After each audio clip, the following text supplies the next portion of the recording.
Hi, this video is about spey lines and how they're cast. I have 3 lines with me today and we're going to take those out on the river and we're going to see exactly how to cast them. First, this line is a traditional type spey line. It is 56 foot long and it has a long front taper and it is great for turning over polyleaders and long monoleaders. The second one we're going to use is called a Scandinavian shooting head, and it also is good for turning over polyleaders and long monoleaders. However, it's a lot shorter than this traditional line. This one being 56 foot, our Scandinavian head is more in the range of 34-35 feet long. And our last line is a Skagit line.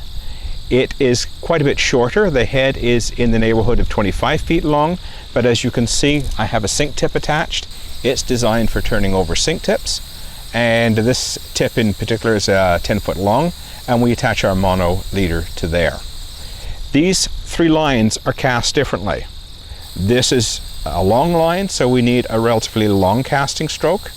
This is a short line, so we need a shorter casting stroke. And this Skagit head requires a completely different style of casting, which is called sustained anchor.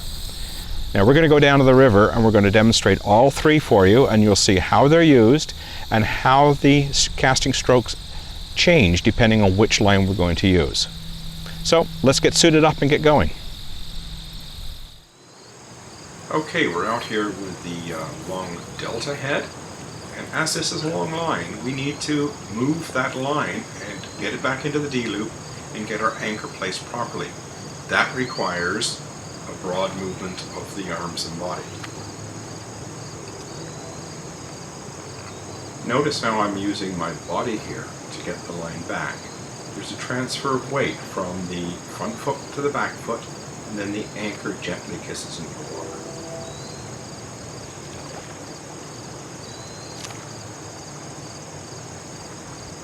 Now after I've made my back cast and my weight is on my back foot, you'll notice how I lift my arms up high, transfer my weight forward again, and extend the arms.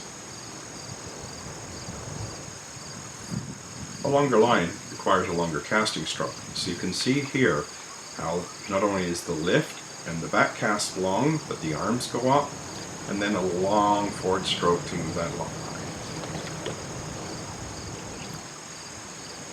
As the Scandinavian shooting head is quite short, we need to use a much shorter casting stroke, so the hands and the arms are kept close to the body.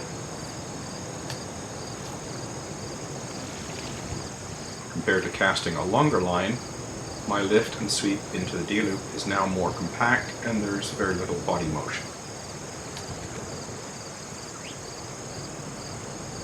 Instead of a long arm extension on the forward stroke, when we cast a Scandinavian shooting head, we keep our top arm bent and we just drop the butt of the rod into our stomach.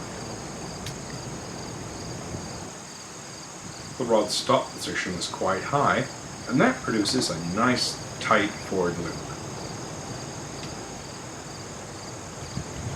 Skagit style casting uses something called a sustained anchor, and what that means is we use the drag of the line being pulled off the water to help load the rod. And the key element of this is we never stop. So as you can see, as I come forward, there is no pause. I never stop the forward stroke. To make sure that the water has a good grip on the line, in order to get a good load on the rod, notice how I pause. As I make the set of the line onto the water, I stop for a second. And then I begin my back stroke into the D-loop, never pausing, never stopping, and straight forward into the forward cast.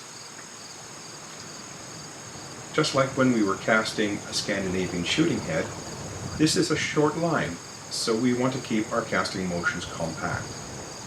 Notice as I come forward and make my sweep, everything is held close to the body.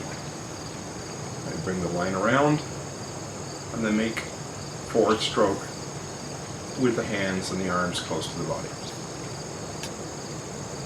Skagit casting is associated with casting big heavy flies and heavy sink tips, so there's a tendency to want to keep the front loop open to make the turnover nice and smooth. So you'll see here my rod stop is a little lower than I did when casting the Scandinavian shooting head. As a consequence, the loop is a little bit more open and the sink tip turns over quite nicely.